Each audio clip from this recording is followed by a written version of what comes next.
안녕하세요. 김호준입니다. 헬스부는 어제 세월호 인양을 오는 4월 16일까지는 완료하겠다고 발표했습니다. 침몰 이후 무려 3년 만입니다.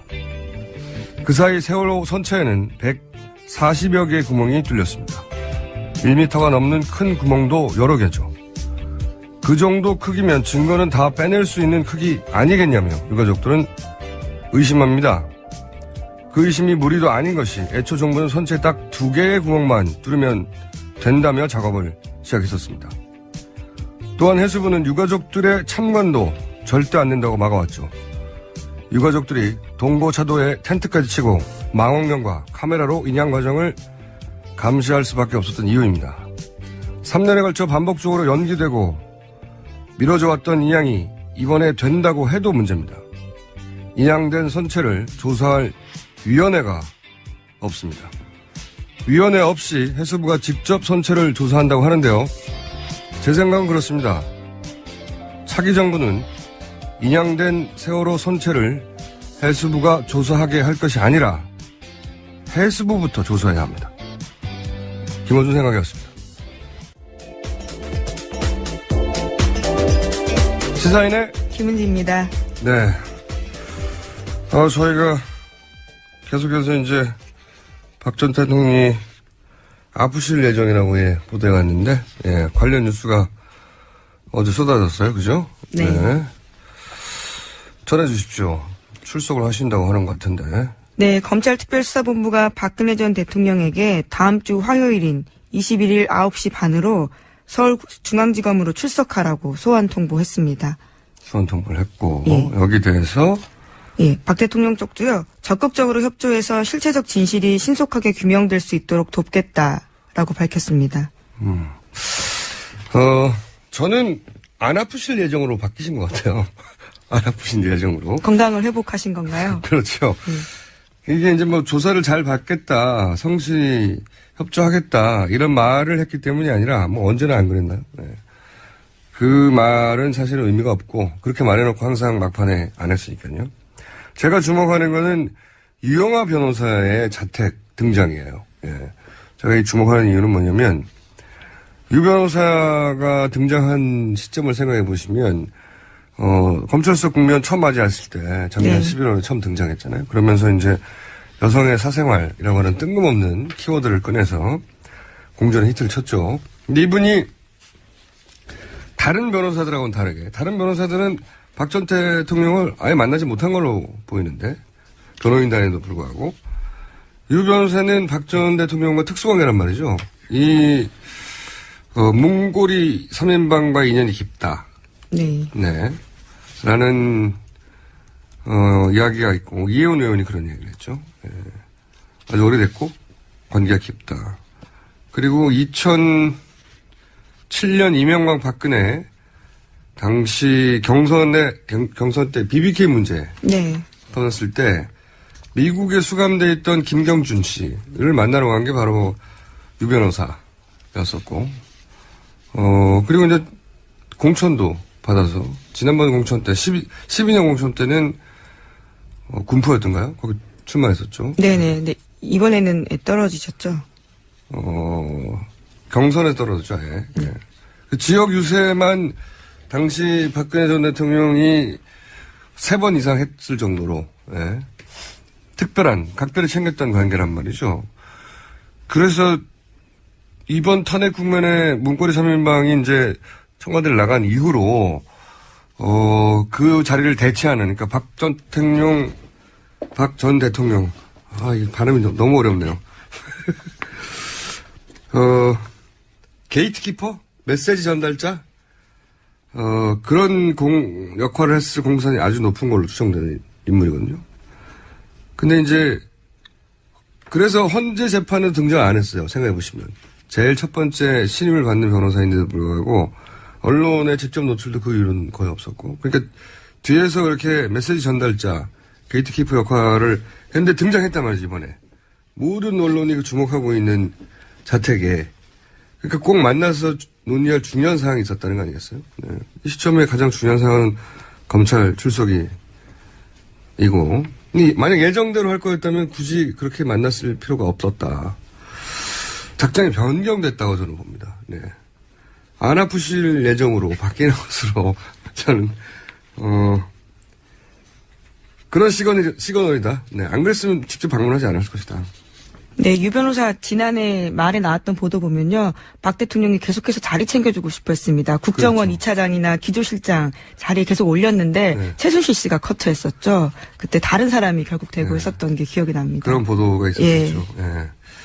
근데 이제 커트할 사람도 없고, 그러니까 아마 가장 가까이 갈 수 있는 변호인단 측에서는, 변호인단이 아니라 다른 부분을 다 통틀어서 가장 가까이 갈 수 있는 메시지 전달자 역할을 했을 것 같은데, 서석구 변호사하고 김평우 변호사는 아웃됐잖아요. 네, 변호인단에 이름을 올리지 못했습니다. 그러니까 이제 기존 전략이, 기존 대응 전략이 잘못됐다라고 아마 변호인단 내에서 회의를 했던 것 같고, 그러면서 이제 기조를 정하고, 그 기조를 가지고 이제 만나러 간 거겠죠. 네. 안 아프셔야 될 것 같습니다. 이렇게. 네, 적극적으로 형사 정관들도 찾는다고 하는데요. 네. 생각보다 쉽게 찾아지지 않고요. 그리고 최재경 대검 중수부장에 있었던 최재경 전 청와대 민정수석에게도 합류 제안했는데 본인이 고사했다고 합니다. 참여하기 어렵죠. 왜냐하면 변호인단이 그동안 한 행태를 보면 같이 도매급으로 넘어갈 수도 있거든요. 근데 그런 기조를 바꾼 것 같고요. 그러니까 이제 아마 어제 소석구 변호사, 김평호 변호사가 그 모더스고 찾아가셨잖아요. 그때 거절당한 게. 네네, 그제. 예. 예, 미리 전화를 안 해서가 아니라, 예.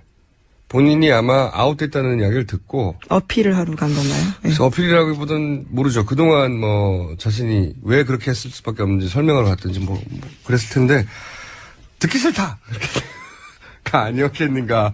굳이 거기까지 왔는데 안 만날 이유는 없잖아요. 예.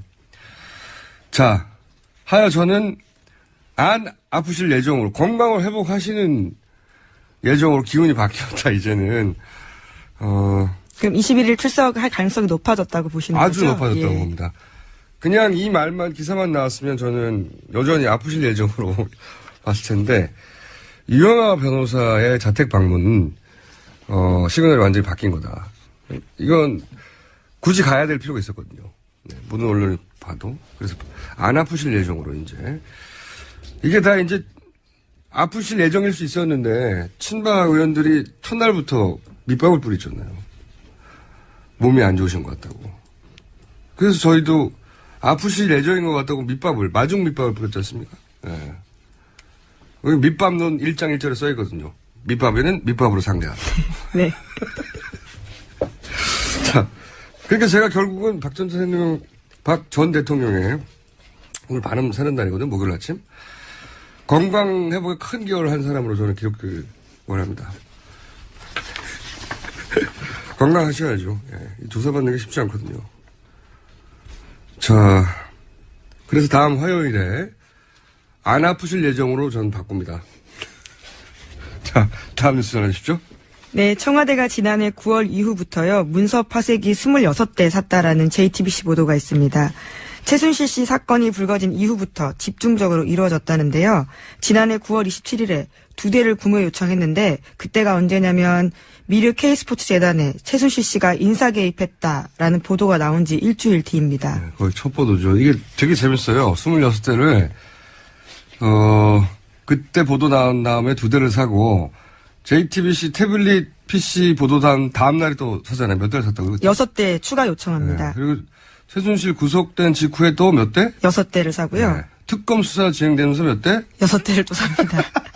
청와대 특검 압수수색 전날도 6대. 6대. 이렇게. 예.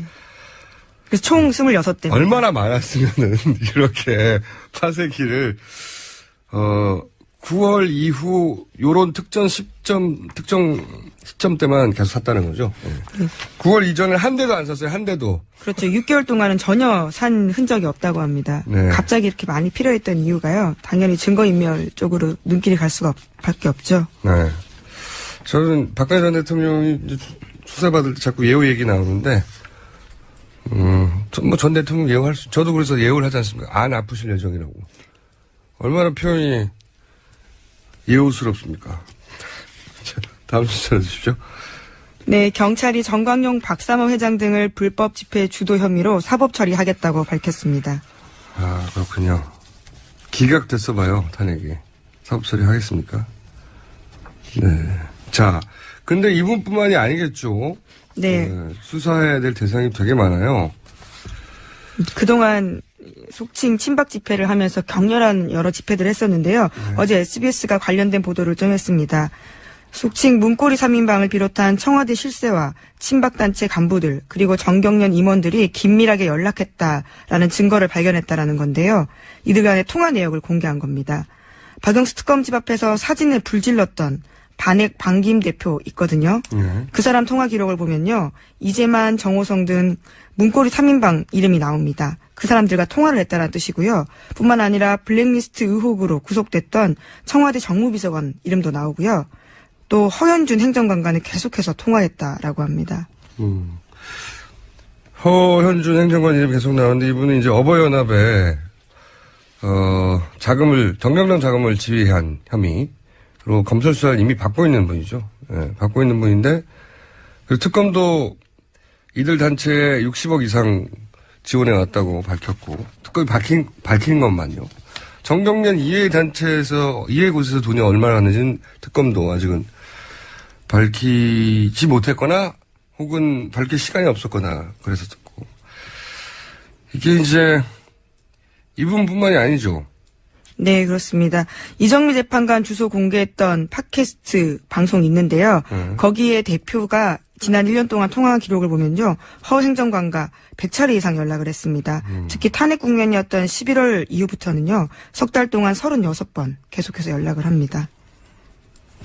연락을 할 수 있죠. 연락을 할 수 있는데 이제 그 시기와 내용의 문제인 건데 이게 이제 이런 것 같아요. 이게 구도를 보면 청와대가 이런 행정관들 블랙리스트를 만들었거나 또는 그 정경련 자금을 어버이연합에 지휘하도록 지시하거나 관제실을 지휘한 혐의를 받고 있는 이런 청와대 행정관들이 친박단체 대표들한테 오더를 하죠.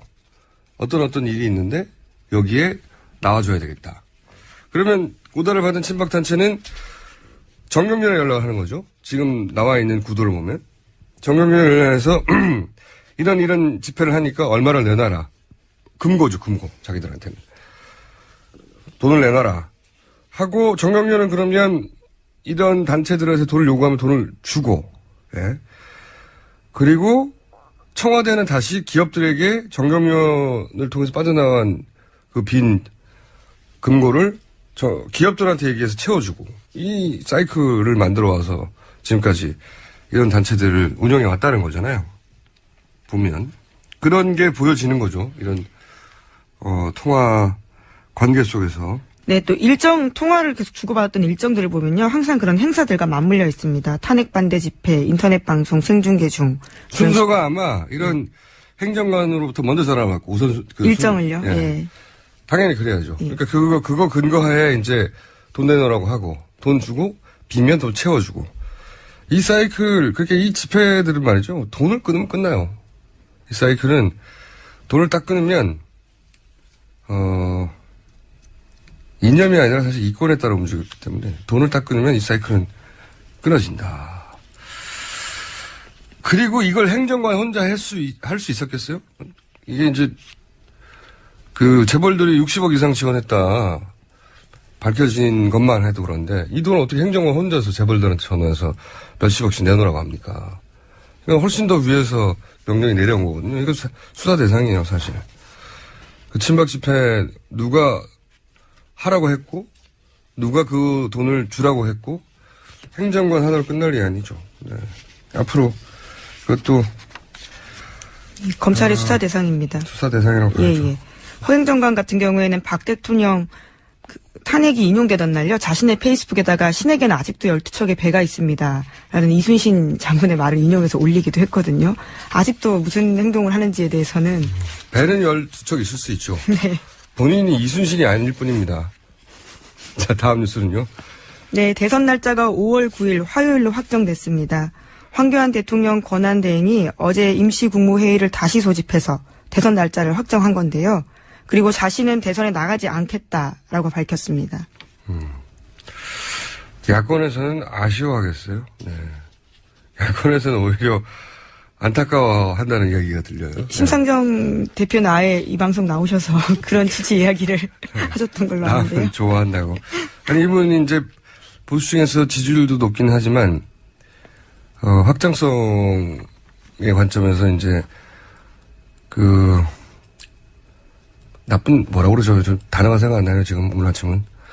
멍한 날이라, 나와서는 안 된다고 하는, 거부감도 가장 높은 분 중에 한 분이었기 때문에. 네, 비호감도. 예. 네. 그래서, 이 표가 어디로 갈까요? 어디로 갈 거라고 보십니까? 아무래도 보수 쪽으로 우선 가지 않을까 싶은데요. 꼭 그렇지가 않아요. 이게 표가 참 묘한 게, 예를 들어서 한 15% 정도를 유지하던 황권한 대행의 표가 예를 들면 지금 바로 뒤에 있는 홍준표 도지사한테 다 갈 것 같잖아요. 그래서 홍준표 도지사가 지금 3% 이런 수준인데 갑자기 18%가 될 것 같죠. 절대 그렇지가 않습니다. 표라는 게. 이 표는 예를 들면 절대 안 갈 것 같은 정반대에 있는 것 같은 문재인 전 대표한테도 가고요. 안희정 도지사한테도 가고 이재명 가장 반대편에 서 있을 것 같은 이재명 골고루 흩어져요. 안철수 대표한테도 가고요. 유승민 전 대표한테도 가고요. 다 가요. 그래서 아마도 모든 후보들이 적게는 1%에서 많게는 한 3% 정도씩 아직 여론조사 나오지는 않았지만 상승할 것이고 물론 홍준표 도지사가 좀 더 많이 받겠죠. 다른 후보들이 2% 정도 받으면 홍준표 도지사는 한 3%, 4%. 그러니까 확 다 가져가지 않는다는 거예요. 표심이라는 게 좀 이상합니다. 네. 포기하는 사람들도 생기는 것이고. 그래서 갑자기 황권한 대행을 한 번에 대체하는 한 15%짜리 보수 후보가 탁 등장하기는 어렵습니다. 네. 시간이 지나면 또 어떻게 될지 모르지만. 예, 지금 당장 김황식 전 총리 이름도 오르내리고 있습니다. 정치권에서는요. 네, 오늘 오후에 여론조사 나올 테니까 한번 보죠. 예. 하지만 한 번에 다 받아가지 못한다. 자, 다음 뉴스는요? 네, 어제 아침 원내 3당, 자유한국당, 국민의당, 바른정당 원내대표가 모여서 5월 대선 때 개헌 국민투표를 함께하기로 합의했다라고 합니다. 개헌 전선을 만들려고 하는 거죠. 네, 지금 워낙 야당세가 강하니까, 민주당세가 강하니까 연대할 수 있죠. 연대할 수 있는데 이제 특별한 이슈가 없으니까 개헌으로 전선을 만드는 건데 이거는 제가 보기엔 굉장히 어려울 거라고 봅니다. 선언을 할 수 있죠. 선언을 했다는 게 마치 5월 9일 날 개헌 국민투표도 함께 하는 것처럼 들릴 수는 있는데 그냥 선언을 한 겁니다. 선언을. 예, 당장 발의조차 사실 힘듭니다. 150석 유지하기가 쉽지가 않거든요. 네, 일단 통과시킬 법이 없어요. 법이 있어야 통과시키죠. 발의를 해야 되고, 그리고 20일 이상 공고해야 되거든요. 20일 이상 공고하고 나면 발의가 되고 난 다음에 20일 이상 공고해요. 예. 그러면 4월이란 말이죠. 예. 그리고 나서 60일 이내 의결해야 되는데, 그리고 나서 또 국회 의결한 이후에 30일 내에 국민투표니까 언제 해요, 이게? 대선 끝납니다. 네. 게다가 200명 이상이 의결해야, 단일화도 없지만 현재, 의결해야 통과가 될 수 있거든요. 네. 네, 그러면 민주당이 최소한 30명 이상 거기에 동의해줘야 되는데, 민주당의 소위 개헌파들조차 당장 그럴 이유가 없는 거죠. 지금 민주당은 높은 지지율을 유지하고 있으니까 여기 동참할 이유가 없고, 또 하나는 국민의당 입장에서, 국민의당은 이제 자유한국당과 손을 잡게 되는 셈이 된단 말이죠. 거기에 대한 거부감이 또 있어요. 국민의당 지지층 사이에. 하지만 이 선언은 그러니까 선언적인 의미가 있는 거죠. 이런 선언을 하고 소위 3지대 만들 테니까 여기 모여달라고 하는 정치적 선언인 거죠. 실제 개헌이 당장 되는 건 아닌데 당장 개헌된다고 생각하시는 분들도 있는데 그건 아니다. 네. 네, 실제로 중앙일보가 오늘 아침에 나온 보도 보면요. 민주당 개헌파 속칭 의원들 전부 전수조사했는데요. 36명 중에 29명이 반대했다라고 합니다. 그럴 이유가 없으니까요. 예. 예.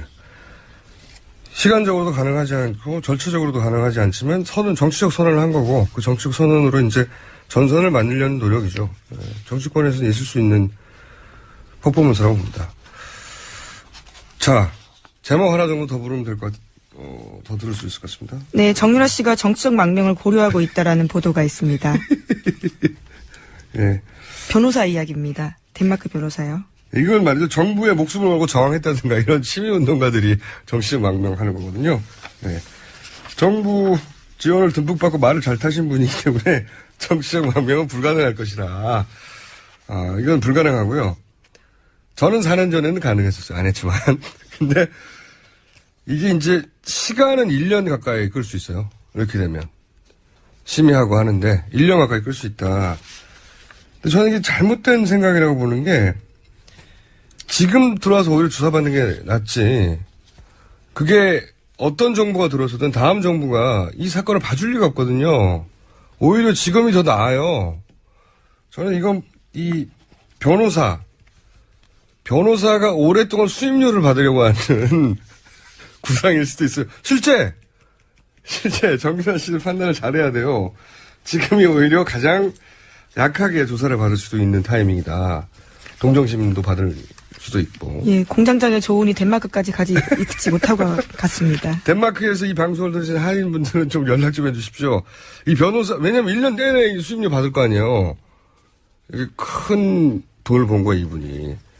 저는 그런 생각도 합니다. 내가 변호사 입장에서는 큰 호구가 나타난 거라고 볼 수도 있죠. 네. 자, 여기까지 하겠습니다. 시사인의 김은지였습니다. 감사합니다.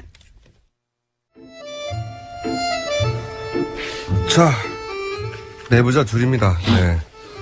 다 아시죠? 네. 바른정당의 김성태 사무총장님 나오셨습니다. 예, 안녕하세요. 김성태입니다. 아직도 사무총장이신가요? 얼마 하지 않을 것 같아요. 아니, 지도부가 다 사퇴하는 분위기라서. 그러니까 다음에, 지도체제, 예. 비상대책위원회나 어떤 기구가 만들어지면은, 저도 던질 계획. 평의원으로 다시. 자, 더불어민주당에 아무런 직책은 없지만 가장 잘 나가는 안민석 의원 나오셨습니다. 네, 안민석 의원입니다. 예. 눈빛이 오늘 초롱초롱 하시는 걸 보니까 뭔가 수류탄 같은 거 들고 오신 것 같은데요? 제가 이번에 네. 들고 오셨구나. 저 독일에서 예. 그 독일 동포 한 분 어르신을 만났어요. 그분이 80년대부터 최순실을 이제 도왔던 분인데 예. 이 어른께 제가 이렇게 물어봅니다.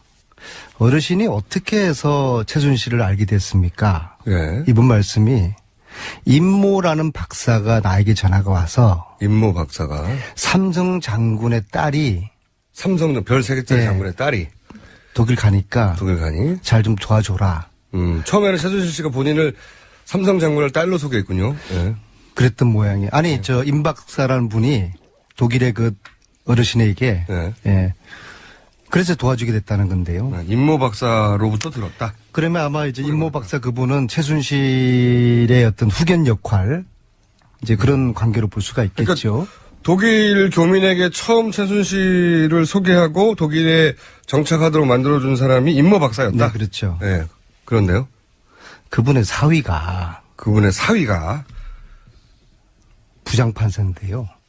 현재 부장판사다. 네. 네, 현재 부장판사다. 이모 부장판사인데요. 이모 부장판사인데 이분이 예. 이분께서 지금 삼성 이재용 재판에 뇌물죄를 다루는 이재용을 실형을 때릴 건지 무죄를 줄 건지 그것을 재판하는 담당 부장판사. 담당 책임 판사입니다. 즉 말하자면은 최순실 후견인이었던 임모 박사의 사위가 이재용 재판을 다루는 부장판사다. 책임 판사입니다. 이게 우연의 일치입니까? 우연의 일치길 바라겠습니다. 우연이라 할지라도 이거는 공정성에 시비가 크로스체크된 있을 거죠. 수밖에 없습니다. 제가 지금까지 이야기한 거 네. 박근혜가 대포폰을 사용했다. 네. 사실이었습니까? 허위였습니까? 사실이었습니다. 장시호가 최순실의 아바타에다 10월 26일 날 이 방송에서 사실이었습니까? 허위였습니까? 네, 사실이었습니다. 정유라가 입시를 부정으로 들어갔다. 사실이었습니까? 허위였습니까? 사실이었습니다. 네. 정말 장유라가 국가대표를 부정으로 되었다. 사실이었습니까? 허위였습니까? 그거는 명확하게 밝혀지진 않았습니다, 아직. 14년부터 제가 최순실을 추적하면서 네. 다소 좀 과장된 건 있을지언정 허위였던 적은 없습니다. 이거 임 박사라는 분과 이모 부장판사라는 분의 관계, 사위와 장인, 이것은 지금 네이버 들어가 보면 나와요. 그 이름은 제가 실명을 안 밝히겠습니다. 임모 박사가 현 41년생이고요. 41년생. 네, 이재용 부회장 재판의 담당 부장판사의 장인인 것은 팩트고 네. 여기서 이제 남아있는 부분은 임모 박사가 최순실 씨가 독일로 처음 진출할 때 독일 교민에게 이러이러한 사람이 간다고 소개해준 사람이 맞느냐 이게 이제 남은 거네요. 근데 그 이야기는 그 전화를 받은 독일 교민한테 직접 네. 들어오신 거고. 그럼요. 대체로 맞네요. 안민석 의원이 지난 3년 동안 자기 사비를 거의 뭐 다 써가면서 이 최순실 일가들의 국정농단을 이렇게 조사하고 또 많은 정보를 수집하는 과정에 특히 독일은 저도 한번 다른 일로 같이 갔었는데 네. 안민석 의원은 벌써 뭐 독일 내에서도 상당한 네트워크를 가지고 있더라고요. 놀랍게도. 그걸 어떻게 해서 그 네트워크가 구축됐는지 그것도 수사 대상인데.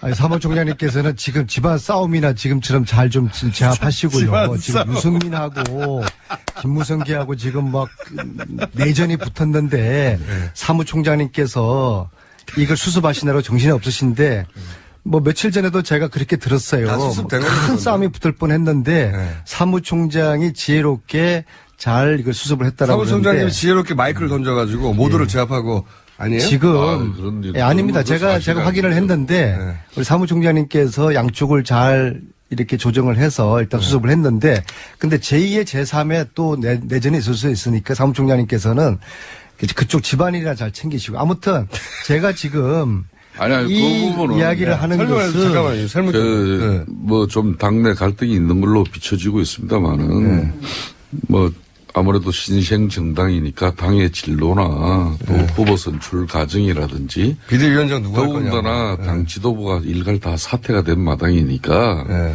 의원들이 상당히 그 예민해져 있죠. 네. 뭐 그런 측면에서 당의 자원 중에 뭐 이렇게 삼지대 협상이라든지 또 당의 예연을 확장하는 그런 노력에 네. 김무성 전 대표가 뭐 적임자다. 그런 네. 정치적 역할과 역량이 있는 사람이면 그런 사람 세우자는데 또 뭐 반대도 있는 것이고 네. 이거는 정당 내에서 뭐 그러고 고성고원에 뭐 소리 좀 나고 그런 거고 고성 좀 하셨죠? 뭐 그러다 보면은 그걸 이제 말긴 자꾸 그렇게 학살하지 마세요. 학살. 그 동료 의원들끼리 예. 가까운 뭐 의원들끼리 예. 좀 뭐 소리도 좀 지르고 그걸 또 제지하고 제어하는 과정에 네. 또 소리도 좀 있어 보이는 거고 뭐 마이크가 넘어가고 그런 거지. 아, 던진 게 아니고 그게 마이크 혼자 넘어갔구나. 그걸 그런 식으로 그러니까 그런 상황을 가지고 외부에 이렇게 또 왜곡되게 알려낸다거나. 아무리 이 판이 아수라판이라도 그게 뭐 내부 집안 이야기를 무슨 나와서 좋은 공개적으로 일이라고 방송에서 하는 거는 그런 굳이 그 남의 상도덕에 집안 일에 그 별로 좋지도 않은 상도덕에 일을 입대되는 가지고 거고요. 우리 그거는 김어준 또 그걸 또 부장장 즐기는 또 그런 걸 즐겨요. 김총수도 그건 상당히 지금 뭔가 지금 이성을 잃었어요. 네. 이성을 찾으시고. 죄송하지만 아니, 이게 지금 중요한 게 아니라 제가 이 죄송하지만 좀 아침에 재밌긴 합니다. 이 아침에 제가 그런 재미 즐기시려면은 이 방송은 이재용 본질을 재판 공정성에 대한 지금 아, 이건 의구심을 폭탄인데요? 제기를 하는 거니까. 아, 물론 사회라고 해서 반드시 그 영향을 과거에 예를 들어서 절대로 장인과의 관계가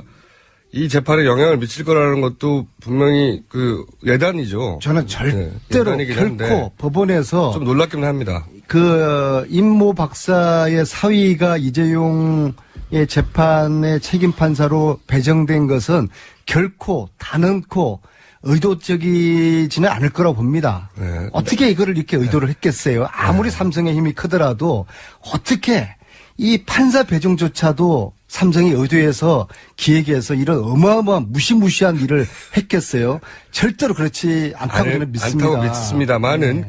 그러나 그러나, 네. 공정성에서는 네. 시비가 있게 되는 거죠.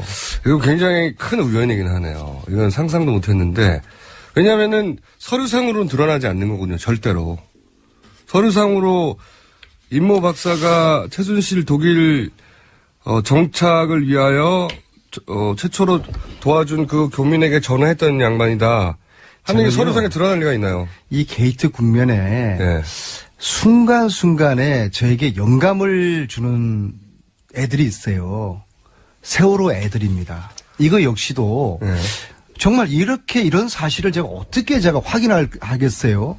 제가 독일을 가서 그런 어른을 만났고 우연히 그 얘기를 듣게 됐고 또 어떻게 제가 지난주 금요일 날 이재용 1차 심리가 불공정했다는 보도를 우연히 보게 됐어요. 예. 그 보도에 나타난 부장판사 이름이 1심 지난주 금요일 했잖아요. 지난주 금요일 날 이재용 부회장의 공판이 이미 시작됐어요. 네, 그렇죠. 시작됐는데 그 1심에서 말들이 좀 있었죠. 그렇죠. 네. 그래서 기사에 보니까 부장판사 이름이 이모 판사인데 네. 내가 들었던 이름인데 그래서 그 확인을 해보니까 임모 박사의 사위 그 이름하고 일치하더라고요. 그 우연히 알아요. 그럼요. 진짜 섬뜩한 거죠. 이거는 오로지 안민석 의원은 촉 하나로 써야 아니죠. 되나요? 영감이죠. 저는 영감. 네. 시호를 맞춘 거라든지 유라 관련된 거라든지 순간순간 제가 텍사스 사막에 숨어 있는 간호장교 조대를 어떻게 찾았겠어요. 어떻게 찾으셨어요? 진짜 순간적인 영감이었어요. 텍사스가 막 떠올랐어요, 머릿속에. 그러니까 이건 말로 설명이 안 돼요. 저분도 또 최순실하고 좀 비슷한 그런 게 있네요. 아니, 그러니까 제가 박근혜 대통령 쓰던 의원회관 620으로 좀 쓰고 있거든요. 그래요? 박근혜 대통령이 받아야 될 우주의 길을 제가 받는 것 같아요. 그런 그 우주의 길은 좀 정의로운 하지 마세요, 좀 슬프게요. 정의로운 우주의 길을 말하는 거네요, 그죠? 자신은. 그렇죠. 이거 불의와 맞서는. 야, 이건 정말 의외의 커넥션이네요.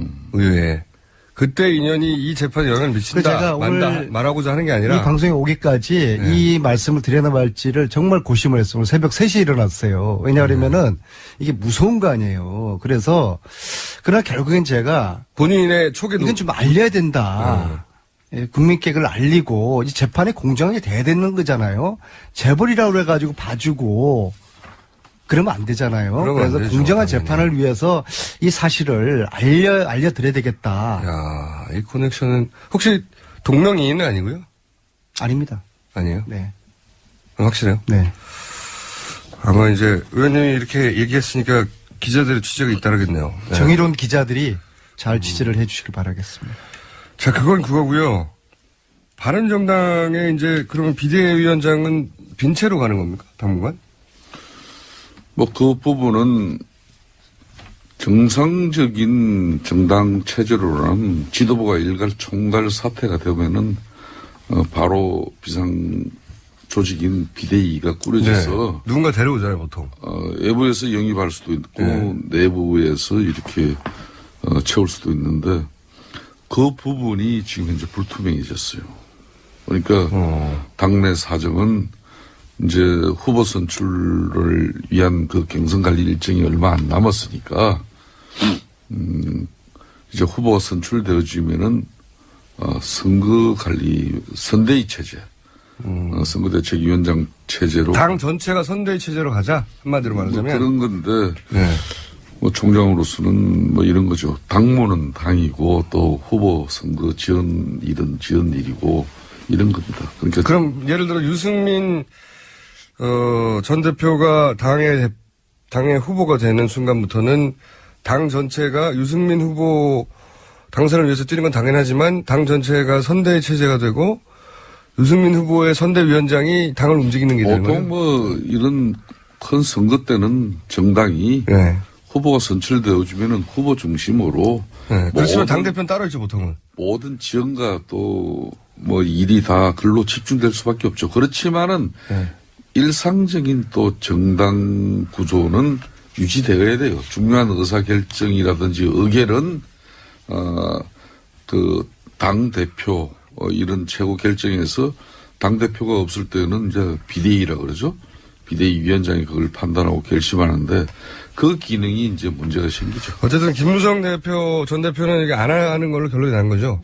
제가 볼 때는 김무성 전 대표는 이분은 박근혜 전 대통령 탄핵 이후에 자신의 정치적 의미를 크게 이제 찾지 않는 것 같아요.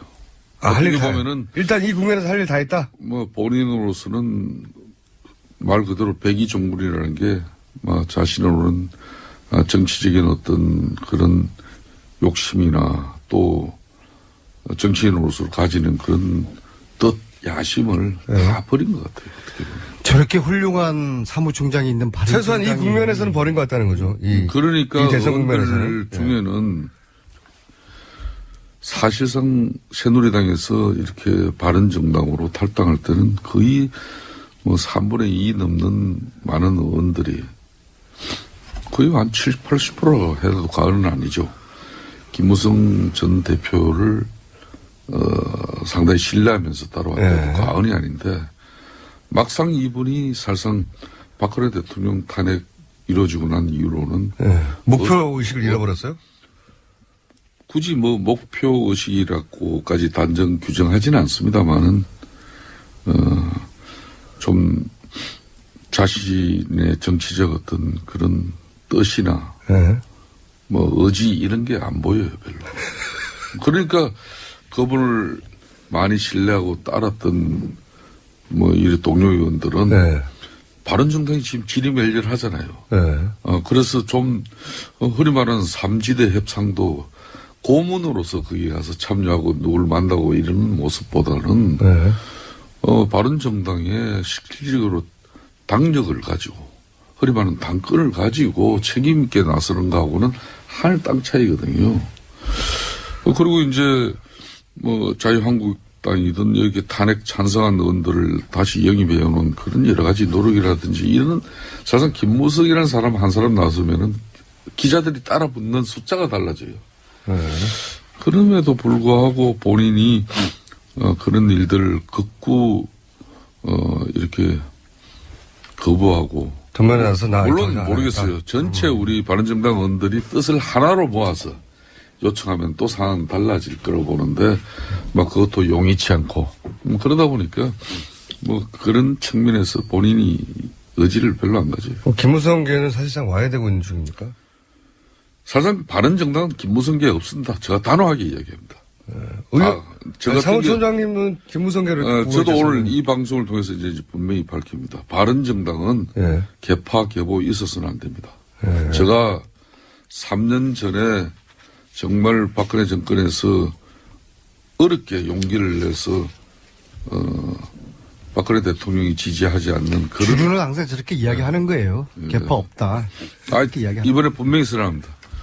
김무성 자신이 개파 개보를 전혀 생각하지 않고 이런 무미한 어떤 행동을 하시는 거는 절대적인 저런 방식으로 하면 사람이 붙을 수가 없어요.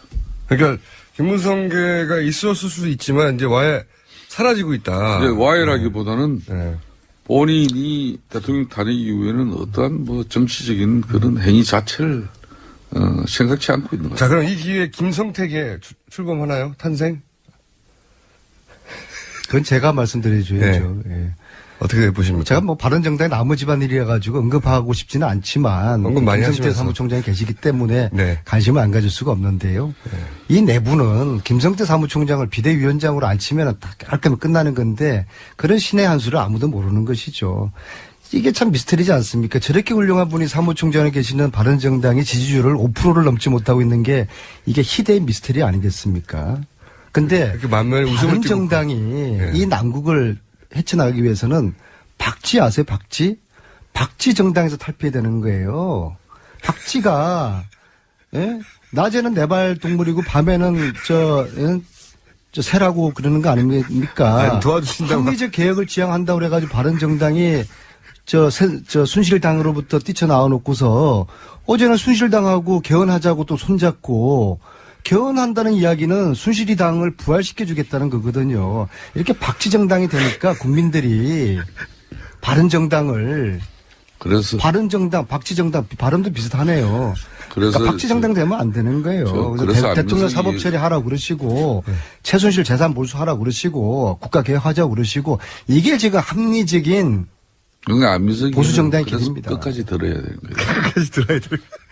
봐요. 제가 가만히 있으니까 그냥 박쥐정당으로 주름짓고 저는 동료위원회에 대한 엄청난 아무리 방송이지만은 아니 어제 왜 그 순실이당하고 손을 잡으셨어요? 그 부분은 지금 현재 이제 정권 탈환을 목전에 둔 이제 민주당 입장에서는 솔직히 별로 좀 탐탁히는 않죠. 왜 그런가 하면은 뭐 국민의당, 바른정당, 자유한국당 이렇게 해서 한 150석이 넘게 개헌 발의를 할 수 있기 때문에 발의까지 할 수 있죠. 예, 그러면은 사실상 200석이면은 이제 되는 겁니다. 요건이 갖춰지는 건데 그런 측면에서 우선 문재인, 안철수 두 후보가 공식적으로 이걸 반대하는 입장을 표명하고 있기 때문에 사실상 개헌 실행 가능성은 거의 사라지고 있다고 봐도 저는 간이 아니라고 봅니다. 대선 전에 개헌은 현실적으로 쉽지 않아요. 그건 그런데 그런데 왜 순실이당하고 아무리 개헌을 하자고 뭐 그러셨어요? 제적 3분의 2 이상의 찬성을 필요로 한다고 하지만은 저 개인적으로도 자유한국당을 좀 뭐 이 대선 과정에서 지금 자유한국당 내에서도 좀 이런 순실이 세력을 좀 지원했던 그런 허리 마르는 인사들과 뭔가 순실이 당으로 결별을 하고자 순실이 세력이 아니라 순실이 당으로 그냥 표현한 사석에 사시던 그런 노력을 표현을. 하고 있는데 그렇게 되면 웬만큼 정리가 돼요. 그럼 그 정리된 세력들과 이 개헌 추동 세력으로 우리가 연대를 해도 되는데 뭐 사실상 자유한국당에는 지금 이 사람 저 사람 다 있잖아요. 그러니까 그 지적을 하는 건데. 아니 근데 지금은 개헌이 아니라 개혁이 방점인데요. 지금 보세요. 이 스튜디오에도 한 10분 정도가 있는데 개헌이 대통령 중심대도 되고 의원 내각제일 수도 있고 의원 집중부일 수도 있는데 사람들은 다 틀려요. 국회의원 300만 명마다 다 틀려요. 이것을 2달 후에 개헌이 가능합니까? 이거는 그러니까 저는 뭐 전선을 만드는 슈퍼맨도 하지 못할 일을 지금 하자고 나서는 것은 결국엔 다른 노림수가 있는 것이고 오해의 여지가 있을 수밖에 없는 것이. 정말 말하자면은 이제 안 될 것 같으니까 정권을 이제 못 잡을 것 같으니까 나눠 먹고 보자는 이제 그런 거예요. 그런 아주 불순한 의도가 있죠. 이게 바로 최순실식입니다. 이게 명분은 좋죠. 아니 개헌해야 되죠. 누가 반대합니까? 근데 그 속에 이제 사익이 있는 거예요. 당리당략이 있는 거예요. 이런 식으로 최순실을 닮아가면 안 되고요. 벌써 우리 안민석 의원의 이제 톤 자체가 달라졌어요. 이제 벌써 집권당 그 사선으로서의 딱 스탠스가 잡히네 벌써 보니까. 예? 아니 근데 문제는 이 아직까지는 와중에 좋아요. 문재인 대통령이 예? 문재인 전 대표가 대통령이 되고 난 이후에 아니 그럼 우리가 안희정이 후보가 될 수도 있어요. 되고 난 이후에 지금 이재명 도지사 될 안민석 수도 있습니다. 의원이 그런 이야기를 한다 그러면 안철수 대표가 이해가 될 수도 돼요. 있고. 예. 근데 분명히 아직까지 지금 더불어민주당은 야당이에요. 그것도 제1야당이에요. 제1야당이 벌써로 이 집권당의 사선 의원처럼 딱 이렇게 말씀하시면은 그거는 안민석 의원이 지금까지 걸어온 그런 길하고는 맞지 않죠. 그거는 좀 반성하실 용의가 없어요? 예?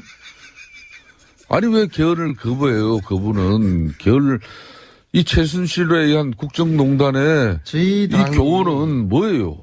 제왕적 대통령 이 권력을 갖다 이제 분산시켜서 87년 낡은 군더더기 옷을 입고 뭐 이 대통령 한 사람이 그냥 최순실 같은 이런 사람들에게 놀아나는 거 이걸 아니 개헌을 하지 말자고 헌법을 개정해서 했으니까 고치자는데 그걸 반대하면 어떻게 해요? 최순실식으로 풀지 말자는 겁니다. 내년 지방선거 때 그때 개헌을 하면 되는 것이고요. 개헌을 찬성하긴 찬성한데. 그리고 어제 그 시점이 뭡니까? 개헌을 찬성하죠. 근데 시점이 문제인데 어제 시점이 한교안이가 불출마 또 하지 않습니까? 이제 보수 쪽에서는 반기문도 이렇죠. 한교안도 이렇죠. 패가 없는 거예요. 완전히 자포자기 상태에서. 홍준표 도지사 있잖아요. 홍준표 도지사. 뭐 그분 되면 저희들은 뭐 속으로 땡큐죠. 근데 그러니까. 지금 자포자기 상태에서 되지도 않은 일을 이렇게 툭 던져가지고 이게 국민들은 안중에 없는 거죠. 그러니까 국민들도 5천만이 개헌의 방식에 대해서 다 틀려요. 이걸 어떻게 올 아니, 9일 날 내가 이거 개헌 투표를 합니까? 말이 안 되는 이야기만 해봅시다.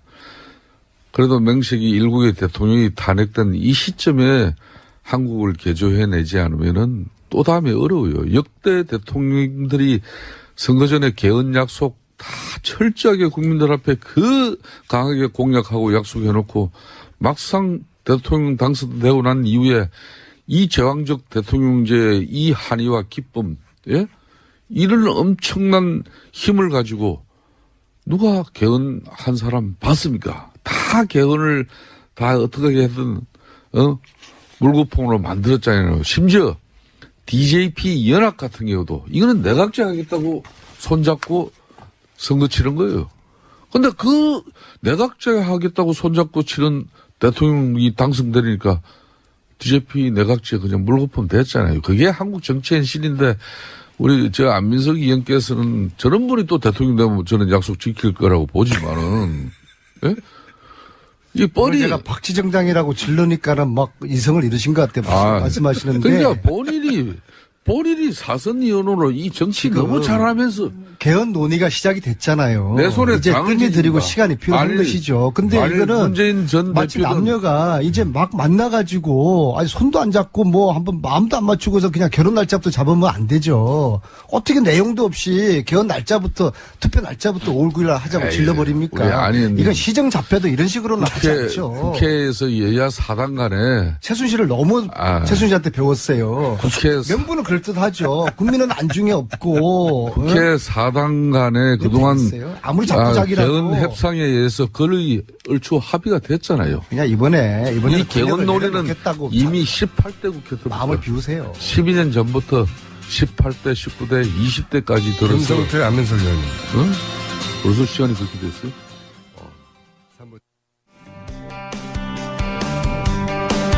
역사에 남을 특검이죠. 네.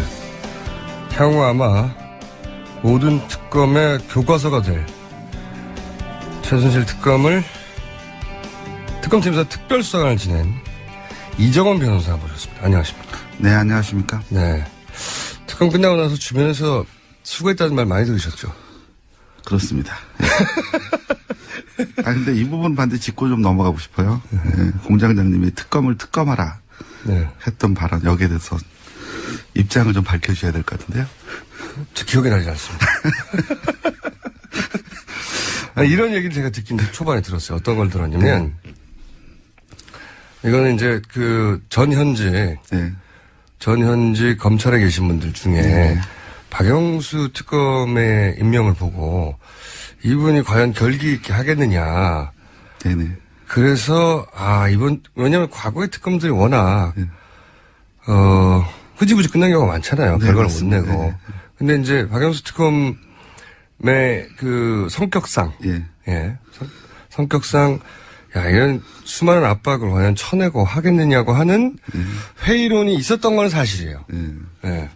결과는 정반대로 나왔지만 초반에 그런 회의론이 있었던 거는 그런 얘기는 좀 많이 들어봤어요. 저는 처음에 이제 특검 거론이 될 때 사실 제일 대한민국에서 가장 잘할 수 있는 분이 박영수 변호사라고 저는 생각을 했습니다. 개인적인 친분이 있으십니까, 혹시? 같은 법인에서 같이 일하는. 자, 그렇게 하고요. 하지만 결과적으로는 정말 역사에 남을 특검이 됐어요. 네. 수고하셨다는 말은 많이 들으셨을 테고, 그리고 개인적으로도 굉장히 뿌듯하셨을 것 같아요, 그죠? 그렇죠. 예, 주변에서 응원도 많이 해주셨고, 그 다음에 이제 답을 이제 돌아오면 술 한잔 하자. 한 잔 사겠다. 뭐 이런 친구들이 많았어요. 처음에 합류하게 되신 거는 같은 법인에 있기 때문이었던 건가요? 한 6년 전부터 같은 형사팀에서 모두 같이 일을 했고요. 예, 그래서 그분이 그동안에 해왔던, 그러니까 여러 가지 행적, 아니면 어떤 결단을 옆에서 지켜봤기 때문에, 이분이 분명히 잘할 것이다. 라고 저는 생각을 했어요. 같은 법인에 계시기 때문에. 특히, 특검과 뗄래 뗄 수 이게 직접적으로 상관이 없는 것 같은데 뗄래뗄 수 없었을 아마 헌재 판결. 네네. 그것도 그 긴장된 마음을 보셨죠, 당연히. 일반 국민들보다 훨씬 더 긴장된 예, 마음을 뭐 당연한 결정 인용이 될 거라고 당연히 생각을 했지만 그래도 혹시 내심으로는 그리고 그 걱정했던 것 당일날 그 주문 초반에 읽어 내려갈 때 예. 쫄리셨죠. 초반에 그랬는데 앞에서 그렇게 얘기를 하니까 예. 오히려 조금 마음이 놓이더라고요. 앞에서. 네. 네. 아, 뒤에서 반전이 있겠구나. 네, 그 생각. 다들 그렇게 생각하시면서도 그러나가 너무 많이 나와가지고. 네. 그렇죠. 아, 끝나고 그날 저녁에 예. 특검님이 소주 한잔 하셨죠. 특별사 간더라고. 그 자리에서 예. 니들 안 쫄았어? 이런 얘기 안 오고 갔어요? 그거보다는 안도의 한숨을 내시더라고요. 그러셨겠죠. 사실 만약에 박근혜 전 대통령이 현직 복귀했다면 예. 특검에서 계셨던 분들의 앞날이 굉장한 먹구름이. 아니 뭐 혹시나 다른 결정이 나오면 이민을 가야 되나 고민했을 때. 그게 농담이 아니었을 거라고 봐요. 워낙 그 자고 오면 하지 않고 워낙 그냥 있는 그대로 수사했잖아요, 사실. 네네 그렇습니다. 보통 특검도 특검이지만 검찰 특검 할 거 없이 정치적 고려를 하잖아요. 아니 근데 이번에는 그게 전혀 없었죠. 그러니까 그 국민적 여론이 네. 이제 뒤에 뒷받침이 된 건 분명하고요. 네. 또 상당히 타이밍도 좋았어요. 운도 좋았고. 그러니까 그 언론이 호의적이었고. 네. 그다음에 국민들 촛불 여론이 있었고. 그러니까 주변 살피지 않고 고할 수 있었던 것 같습니다. 네. 오로지 정말 사건만 본 거잖아요. 네. 보통은 사건을 잡아놓고도 여기를 어디까지 요리를 하냐 가지고 네. 고민이 많은데. 어쨌거나 특검님 개인적인 그 인간관계? 네. 예, 거기에는 많은 손상이 있었을 것 같고요. 그죠. 예. 예. 근데 뭐 변호사 더 이상 안 하실 각오로 사실은 특검직을 수락을 하신 거니까. 누가 제일 어려웠어요, 수사하기가? 아무래도 제일 어려운 건 최순실이 아니었나 싶습니다. 그래요? 예. 일단 묵비권을 행사하니까요. 목비권. 예. 그 다음에 그거보다 더 중요한 게 굉장히 조심스러울 수밖에 없는 게 앞에서 예. 갑자기 뭐 민주특검이 아니다 이래버리니까. 예. 그래서 이제 그래서 이제 그 다음부터는 더 조심할 수밖에 없는 겁니다. 도대체 무슨 얘기를 할 줄 모르니까 네. 맨 마지막에는 저희 쪽에서 이제 조사를 할 때 혹시 다른 얘기를 할까봐 네. 녹음을 하자고 그랬어요. 네. 근데 녹음을 못 하겠답니다. 녹음도 안 한다. 네. 그러니까 저희 밖에 쪽에서 나가서 무슨 얘기 할지 모르죠. 그렇죠. 네. 과학적인 수사에 있었다고 할 수도 있고. 예, 그렇죠. 예. 김기춘 전 비서실장은 어땠어요? 그분도 워낙 법률 전문가시고. 그러니까요. 예. 그 다음에 이제 이렇게 다양하게 이제 이렇게 빠져나가는 말씀을 많이 하셨는데, 블랙리스트 수사는 워낙 주변에 충분한 증거와 진술들이 있기 때문에, 블랙리스트 수사로 김기춘 비서실장을 잡을지는 아무도 몰랐는데, 네. 블랙리스트 사건으로 그 조윤선 장관이나 김기춘 비서실장을 잡을 수 있겠다. 네. 라고 확신하게 된 어떤 계기나 모멘텀이 있었습니까? 이게 아무도 예상치 못했잖아요. 특검팀 내부에서도 처음엔 그렇게 생각 못했죠. 그렇죠. 예, 근데 이제 그때 마침 청문회에서 이제 유진용 장관의 진술이라든가 네. 증언 이런 부분들이 나오고요. 특히나 제일 중요했던 건 청와대 문체부에 대한 2차 압수수색이었습니다. 그때 그 안에서 네. 굉장히 중요한 자료와 진술들이 나왔습니다. 2차 압수수색 때요? 네, 이게 처음에 1차 압수수색을 갔을 때는 그렇게 건진 게 많지는 않아요. 네. 근데 저희가 이제 2차 내부에서 제보가 들어왔어요. 내부에서. 예, 어디에 가면 무슨 자료가 있으니 거기를. 예, 거기를 꼭 압수수색해달라. 그리고 압수수색해달라. 예, 우리를. 예, 그리고 거기에 자료들이 있었습니다. 기다리고 있었고요. 예. 자료들이. 네. 그러니까 문체부 내에서도 이 문제는 이렇게 깔끔하게 털고 나가야 된다. 네. 문체부 내부에서 지금 제보가 온 거잖아요. 그렇습니다. 우리를 여기를 압수수색 해주세요라고. 네. 그래서 거기 갔더니 결정적인 증거들이 다 네. 있었고. 문체부 관계자들도 와서 전후 사정에 대해서 충분히 진술을 해주셨고요. 문체부 내에서 이 기회에 우리가 깔끔하게 털자. 네. 그래서 우리가 가지고 있던 모든 자료를 다 특검에게 넘기는데 그 방식을 압수수색으로 우리를 털어달라고 한 거군요. 그렇죠. 말하자면. 문체부 공무원들이 큰 역할을 했네요. 네. 여기서는. 예. 블랙리스트 수사의 가장 결정적인 부분은 내부 협조였죠. 내부 제보. 어허. 워낙 문체부 내부에서 이건 정말 말이 안 된다는 소리가 오랫동안 누적되어 왔기 때문에 네네네. 특검이 출범하고 특검이 제대로 한다는 믿음이 생기는 순간 네. 다 넘겨버린 거군요. 네, 그렇습니다. 그래서 빠져나갈 수 없는 구멍이 없는 상태로. 예. 하하. 그리고 삼성 영장 첫 번째 기각됐을 때 네. 그 재청구하면서 여러 가지를 보강했잖아요. 그래서 나중에는 그 첫 번째 영장으로 발부됐으면 큰일 날 뻔했다는 얘기까지 나왔잖아요. 네. 그 큰일 날 뻔했다고 하는 얘기는 두 번째 보강됐을 때 워낙 풍성해서 네. 이 자료를 그냥 놓칠 뻔했다 이런 얘기입니까? 네, 맞습니다. 그럼 방향을 그렇게 트는데 결정적으로 기여한 분이 누구예요? 물론 그 당시 제일 중요했던 건 이제 안종범 수첩이죠. 예, 안종범 수첩 안에 이제 삼성과의 관련된 여러 가지 부분들, 또 뭐 박상진,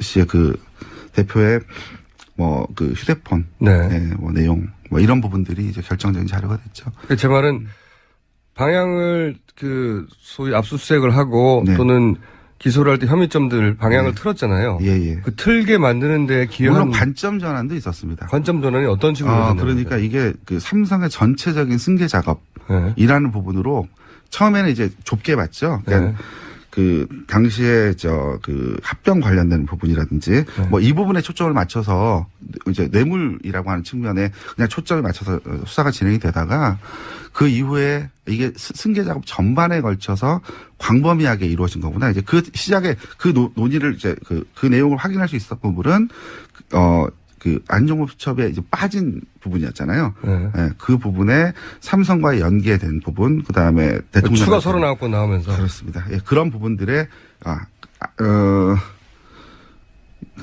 태블릿 PC가 나온 이후, 그러니까 그 태블릿 PC 이후에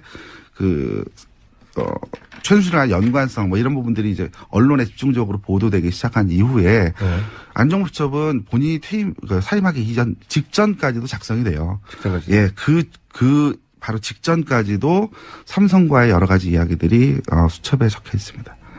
직전까지도 네. 청와대를 나가기 직전까지. 네, 그걸 이제 혹시 수습을 해야 되니까. 이때까지 방송에 나오지 않았던 새로운 내용 같은 거 있나요? 하나 정도 던지고 가주셔야지. 여기까지 오셨는데. 근데 제가 좀 조심스러운 게요. 이게 자칫하면 피해 사실이 되기 때문에 구체적인 그 말씀을 드리면 이게 나중에 공소유지라든가 또 지금 현재 검찰이 또 수사하고 있지 않습니까? 피의 사실 예, 여기에 대해서 또 혹시 또 방해가 될 수가 있기 때문에. 그러면 그러니까 피의 사실은 아닌데 재밌는 삼성과의 어떤 숨겨진 일화라든가 이런 거 없어요? 여기까지 오셨는데 그냥 가시면 어떡해요? 죄송합니다. 그 부분까지는. 조심스럽네요. 예. 자, 그러면 나오실 필요가 없었는데. 또 한 가지 제가 또 궁금했던 것은 이 최순실 씨 재산에 관한 추적 얘기가 많이 나오잖아요. 네네.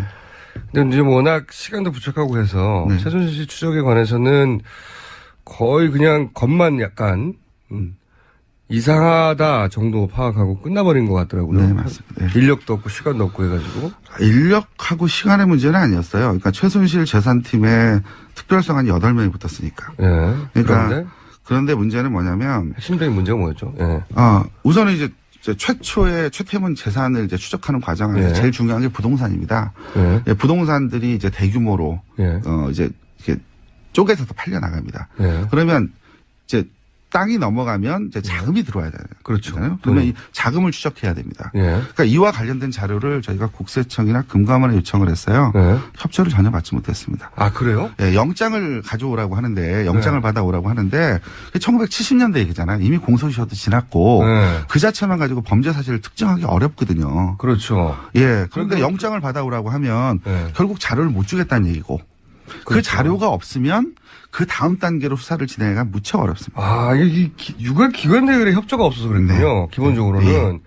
첫 출발부터 안 된 거구나, 이게. 그러니까 이제 의심이 되는 여러 가지 부동산들을 체크를 하고 그다음에 관련자의 진술을 받고 그래서 부동산 등기부 등본을 거의 사람 키높이 이상 파악을 해서 연결을 해서 땅이 팔려가는 과정들을 추적을 합니다. 네.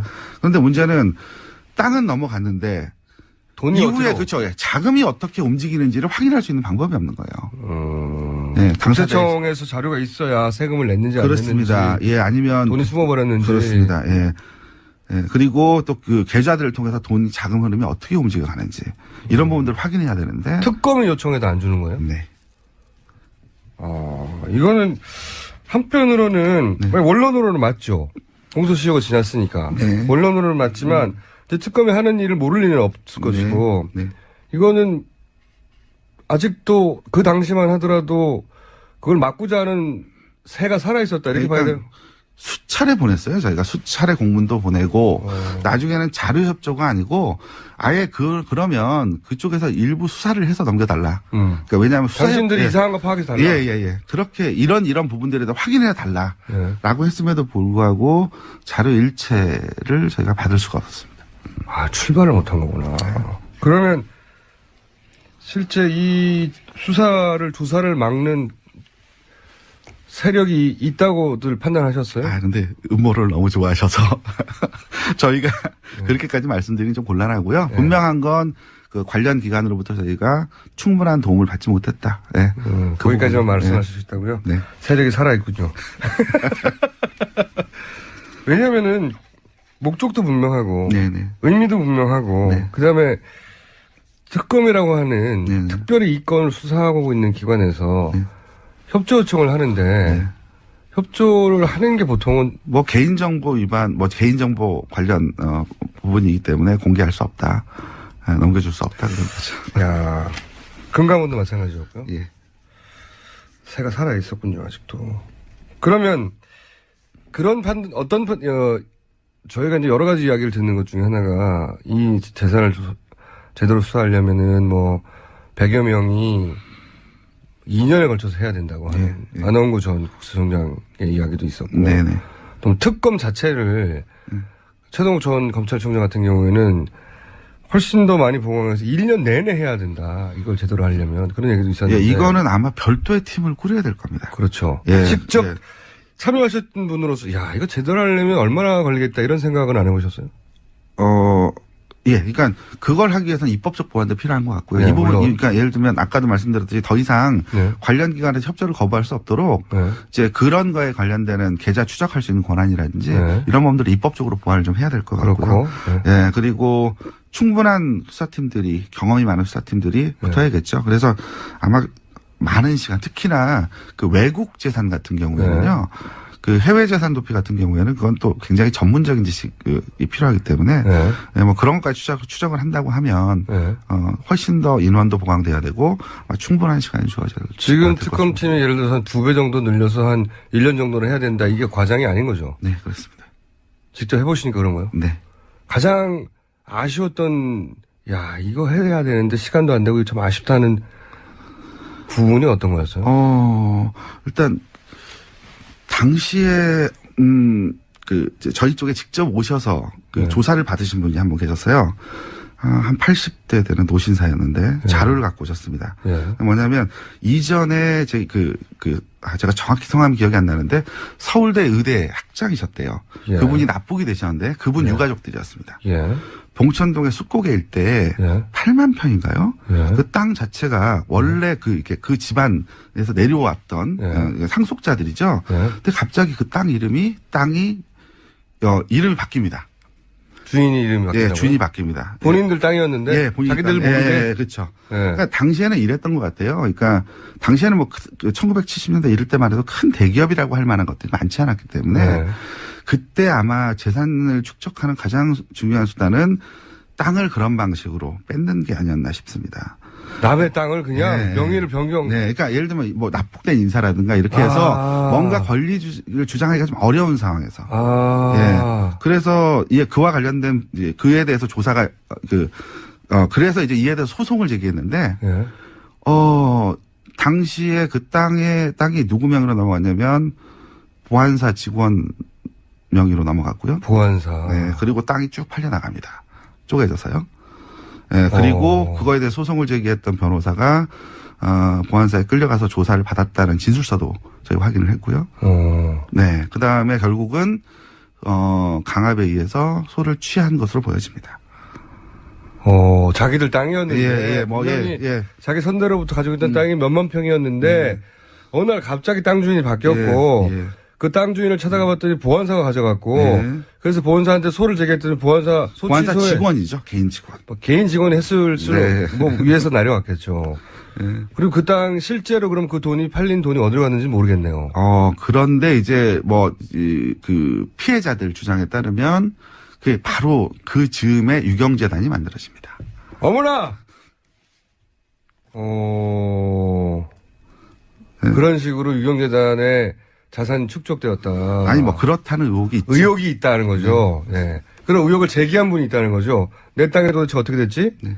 그분은 이제 그게 보통 문제가 아니니까요. 네, 이거는 이제 과거사 진상위원회에서도 상당 부분 조사가 되었는데 더 이상 앞으로 진척이 안 됐고 당사자들이 다 부인했고 워낙 시간이 오래 지난 그 이야기이기 때문에 다 관련자들이 부인하고 이러다 보니까 더 이상 수사를 진척할 수 없었던 부분이 최순실 게이트의 특징은 보통 다른 특검하고는 다르게 다른 사건들은 뭐 1년 전에 2년 전에 혹은 3년 전에 벌어진 그 현대 진행형에 가까운 사건들을 상대로 수사를 하잖아요. 네. 이거는 뭐 30년씩 거슬러 올라가는 게 보통이니까요. 네네. 이걸 하려면 별도 상설기구를 만들어야 될 것 같다는 생각도 들어요.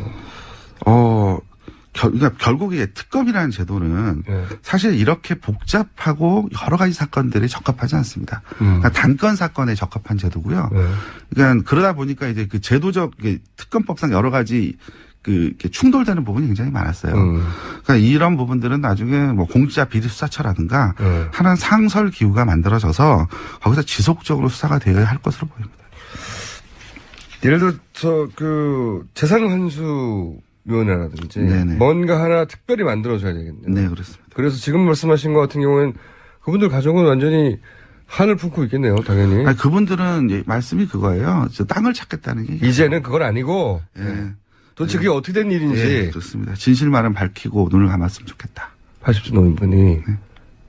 그래서 서류, 본인이 수십 년 동안 보관해왔던 서류를 들고 오신 거네요. 네, 그렇습니다.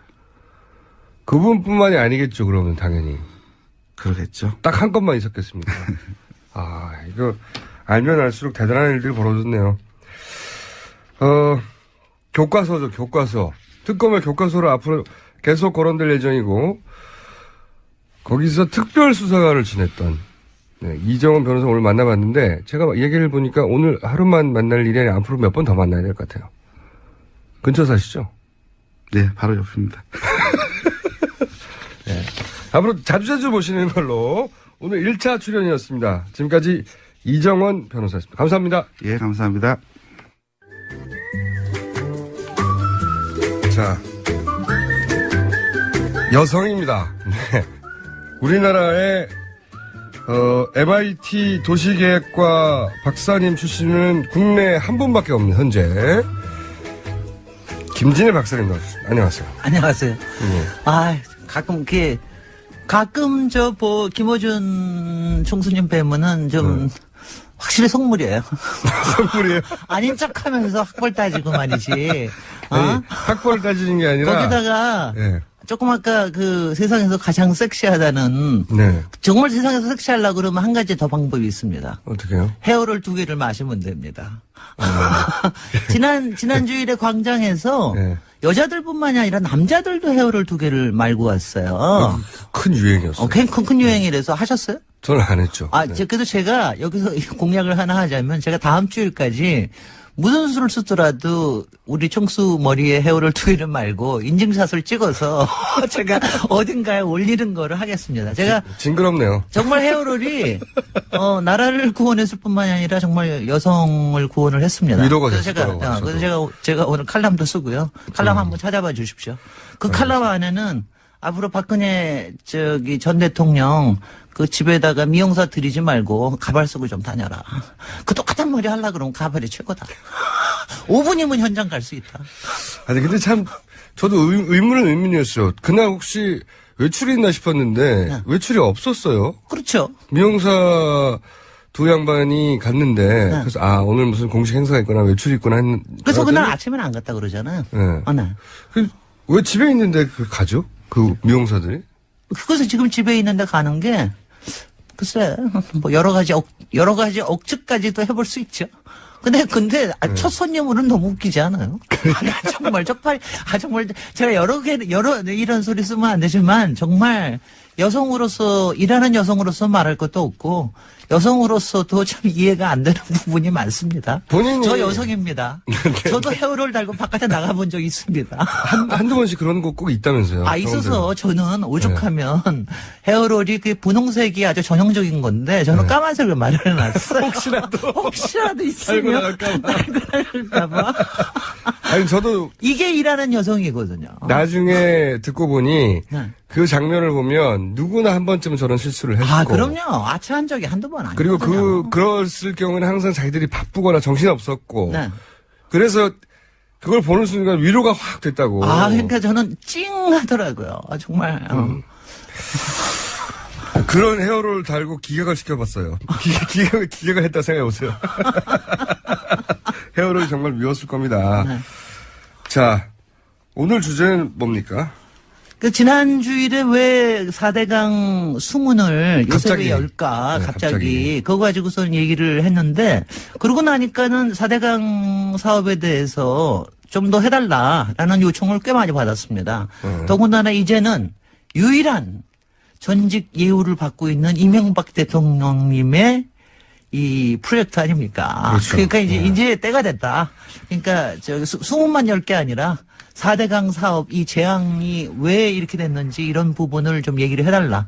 그래서 오늘 4대강, 근데 제가 이거를요, 하나하나 참 자세하게 얘기하기는 어렵습니다. 근데 저는 오늘의 포인트는 지난주는 이렇게 잠깐만요. 네. 지난주 방송을 못 들으신 분을 위해서 혹은 기억이 안 나시는 분들을 위해서 지난주 무슨 내용이 있었냐면 4대강 수문을 갑자기 개방했어요. 네네. 개방하라고 안 하던 것을 네.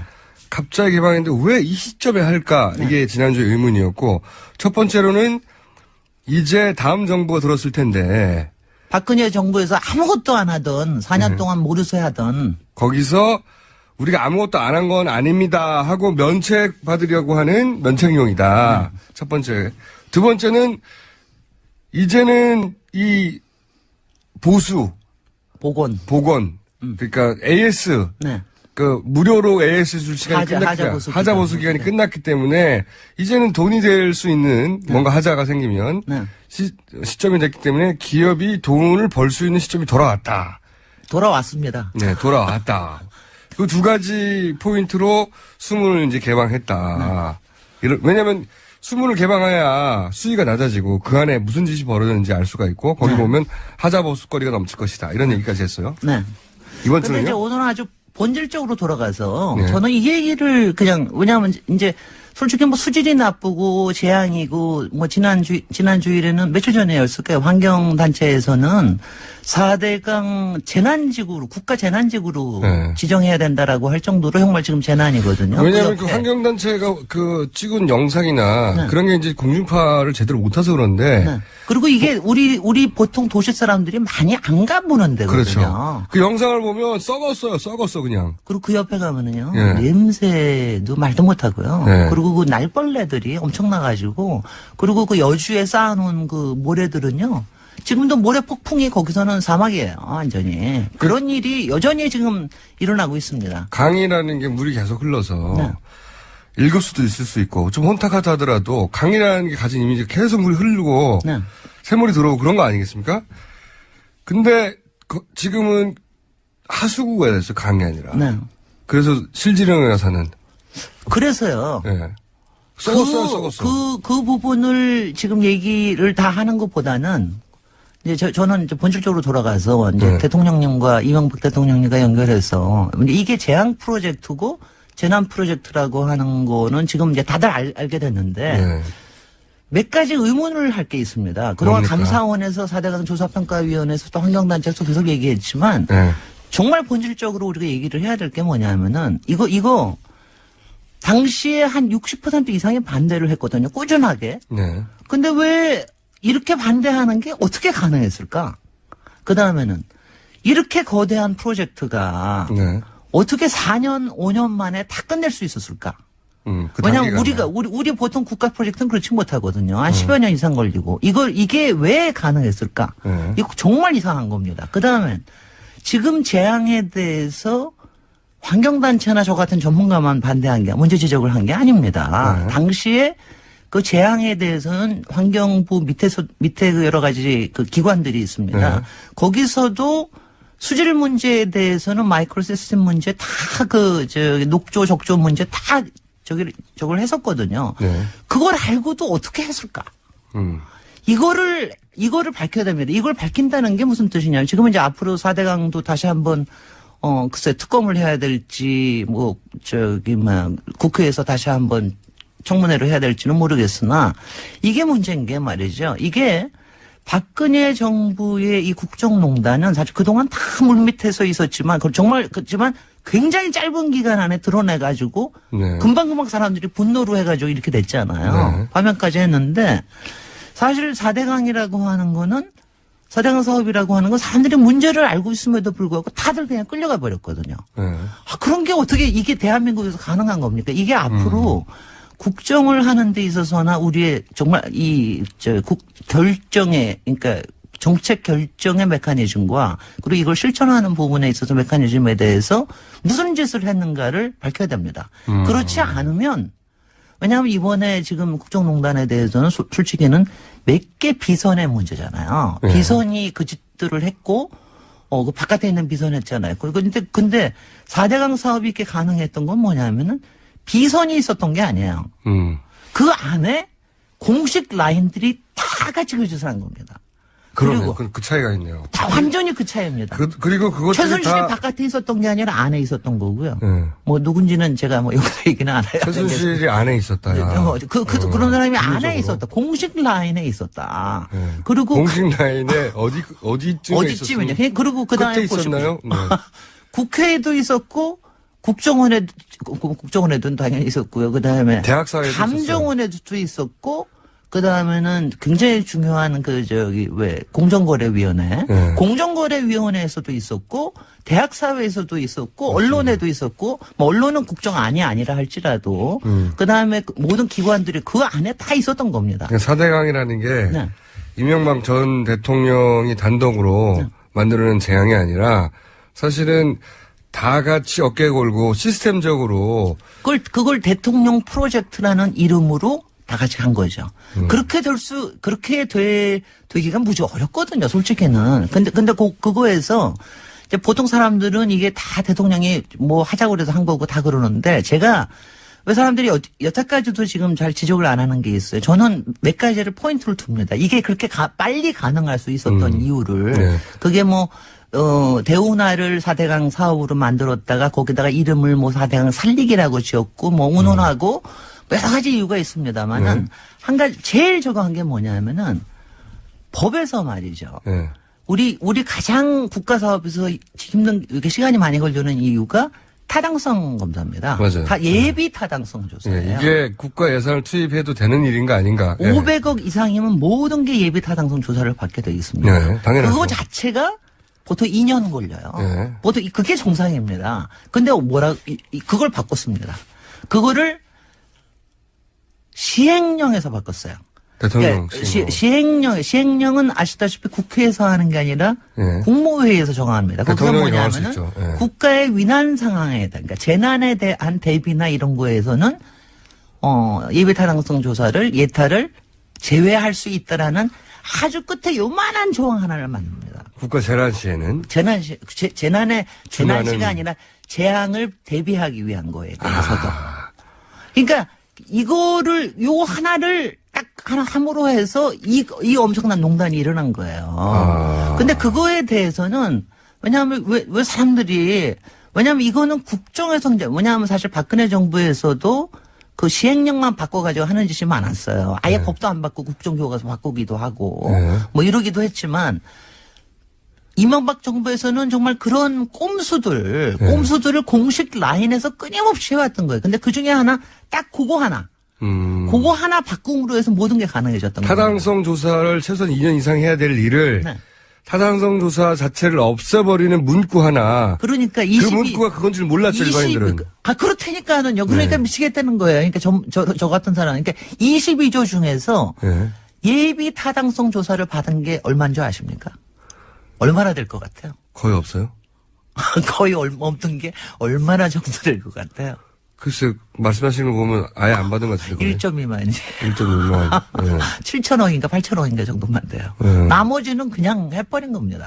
그냥. 그냥. 돈을 써서 과연 제대로 그 효과를 볼 수 있는지를 전혀 검토하지 않고 돈부터 막 써버린 거죠. 돈부터 써버린 거죠. 그러니까 그거를 가능하게 할 수 있었던 이 메커니즘에 그리고 누가 수괴가 거기 있었나. 물론 위에는 대통령이 있었겠지만. 예. 수괴죠. 당시에 국무총리부터 그거를 어떻게 그런 게 가능할 수 있겠어요. 이거에 대해서 굉장히 책임을 져야 됩니다. 별도의 왜냐하면 그게 백서가 나와야 되겠네요. 왜냐하면요 그동안 감사원이든 조사평가위원회에서든 이 공적인 메커니즘에 대해서는 하나도 건드리지 못했어요. 그러니까 대통령이 네. 공적인 시스템을 이용해서 네. 해먹었을 때 네. 앞으로 그런 일이 없도록 하기 위해서는 네. 과거에 해먹은 사례를 철저히 분석해서 네. 요렇게 해먹었다. 그런데 거기에는 아주 작은 법률 문구부터 시작해서 그 관계된 모든 이들이 어떤 식으로 거기에 부여하거나 기여해서 결국 이게 가능했는가. 백서가 나와야 된다 이거네요. 그렇죠. 그리고 이제 그 다음에 정말 가능했던 게 수자원 공사의 그중 22조 중에서 8조를 갖다가 떠넘겼잖아요. 떠넘겼잖아요. 네. 근데 그거는 수공회, 이거는 그래도 그 당시에 좀 문제가 많이 됐습니다. 네, 논란이 많이 수공에서는 됐죠. 네. 자기네들은 알았던 거예요. 이거를 뒤집어 엎었으면 자기네들은 부채만 늘어나고 그렇죠. 앞으로 지금도 뭐 한 아직도 3천억씩, 허덕허덕하고 있죠. 3천억씩 이자 물고 있잖아요. 네. 우리가 물론 그것도 국가 지금 세금으로 보조를 해주고 있지만 그러니까 자기네들 문제가 될 줄 아니까 이거는 안 하려고 발버둥을 쳤습니다. 당연하겠죠. 안 해도 그럴 때 무슨 짓을 했느냐. 네. 이사 바꿉니다. 이사 바꾸는 거. 이사 바꾸고 거기에서 보고 올라오는 거 다 바꿉니다. 왜냐면 그거에 대해서 왜냐하면 그런 거는 경영평가도 하고 그러거든요. 이런 거 문제 있고 그러면 그런 거를 다 바꿔가지고 반대가 있는 걸 없게 만듭니다. 그러니까 지금 가는 미르재단, K재단 그건 뭐 이런 거 흔히 할 때 쓰는 이런 거 수단. 흔히 쓰는 수단을 아주 공적으로 그렇게 만든 거예요. 그러니까 이거를 어떻게 저기를 할 수 있느냐. 그러면 대학 사회가 여기에 사실 꽤 공개적으로 꽤 공개적이 아니죠. 아주 대놓고 공개적으로 대학 사회에 뭐 전문가라 하는 분들이 나와서 4대강에 대해서 적극적으로 찬성하는 견해를 그게 이게 뭐냐면요. 무슨- 제가 이럴 때 제가 MIT 박사 티를 좀 내볼게요. 네. 그러니까 이게 과학에서 말이죠. 네. 과학에서 일반 과학에서 다 이런 얘기들이 있습니다. 그러니까 문제가 보일 때에는 문제가 전혀 없는 거는 세상에 없잖아요. 네. 문제가 아직 그리고 확정이 안 됐을 때는 일단 시험적으로 먼저 해본다. 예. 이게 상식 아닙니까? 네네. 이게 뭐냐 하면 시범 프로젝트를 해보는 거죠. 그러니까 어떻게 될지 당시에도 모르니까. 예. 그래서 당시에도 4대강 그래서 이게 놀라운 게 그렇게 16개 나중에 그것도 처음에 3개에서 8개 16개 늘어났지만 이렇게 크게 하지 말고 다들 그 얘기 했어요. 민주당에서 그 얘기 했습니다. 작게 하나 그러면 해보자. 작게만 한번 해보자. 그러니까. 그래가지고 그거 하고. 근데 이게 상식이자 MIT에서 쓰는 상식입니다. 어디서나, 세계 어디에서나 쓰는 상식이에요. 당연히죠. 예. 근데 이거를 전문가들이 아무도 그 얘기를 안 하는 거예요. 왜 안 했을까요? 왜 안 했을까요? 그 친구들은 다 위원회 어딘가 들어가 있습니다. 기본적으로 전문가라서 용역 들어가 있습니다. 네. 아. 거기다가 이권과 연결돼 있었다 자신의. 그리고 뭐 기업에서도 그냥 그때 지금 이제 정확하게 문제를 삼은 거는 대기업의 담합에 대해서는 그 다음에 공정거래위원회를 통해서 지금 벌금도 물고 그랬던 거 아시죠? 예, 예. 벌금 안 내고는 있지만. 예. 근데 얼마나 대기업은 웃깁니까? 그러니까 박근혜가 자기가 잘하는 거 했듯이 이명박은 자기가 잘하는 게 건설 대기업들 조진 거 아니에요? 말하자면은. 다 목에다가 점점 말이 험해지고 있습니다. 아니, 정말. 흥분하시기 아니, 시작했어요. 제가 예. 이거 뭐 전문 분야다 보니까. 아니요, 전문 분야가 아니고요. 정말. 박근혜는 수치라면 이거는 분노거든요, 정말. 뭐 사람들마다 조금 느끼는 게 다르겠지만.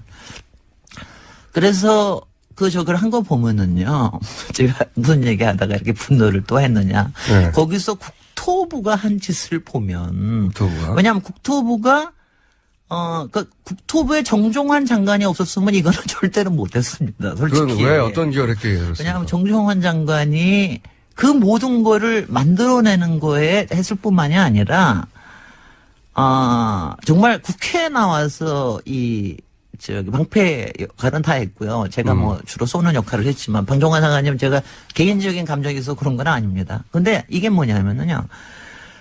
솔직히 산하기관이나 거기에 속해 있는 사실 학계나 이런 부분을 다 이걸 조절할 수 있는 게 국토부 아니겠어요?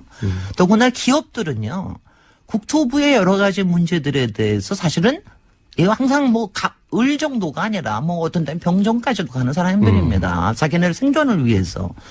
그런데 그때의 담합이나 이런 거의 문제를 국토부가 몰랐느냐? 알았겠죠, 당연히. 알았을 뿐만이 아니라요. 거기서 지금 이게 턴키 입찰로 해가지고 이제 이거를 뽑고 그러는데 그때 무슨 짓까지 했는 줄 아세요?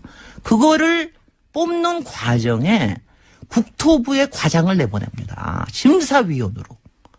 그것도 국토부 장관이 내부 규정을 바꿔가지고 그렇게 한 거예요. 그러면 국토부에서 어떤 재벌이 어떤 만큼을 가져갈지를 컨트롤했다는 얘기예요? 맞아요. 그럼요. 그렇게 해가지고서는 그리고 그 너 다음에 이만큼 먹어, 너 이만큼 먹어를. 그렇게까지 제가 얘기하고 싶지는 않습니다. 그거는. 근데 이제 어느 정도의 교통 조율이 필요하니까 그 다음에는 22조가 한꺼번에 떨어지니까요. 그거 아시는지 모르지만 턴키 입찰에서요. 통상적으로 이게 이른바 이게 결정이 되는 게 몇 %에서 결정되는지 아세요? 모릅니다. 보통은 70%에서 한 75% 사이입니다. 가끔 65%도 있지만. 낙찰가가. 네. 그런데 우리 4대강 사업은 얼마였게요? 90%. 94%였습니다. 그러니까. 아무리 비싸게 불러도 상관이 없는 거죠. 어차피 그러니까 할 이거는. 거니까. 그럼요. 그러니까 자기네들끼리 다, 그리고 그 사이에다가 끊임없이 여러 가지, 저는 왜냐면 뺑땅을 치거나 이런 얘기는 안 하겠어요.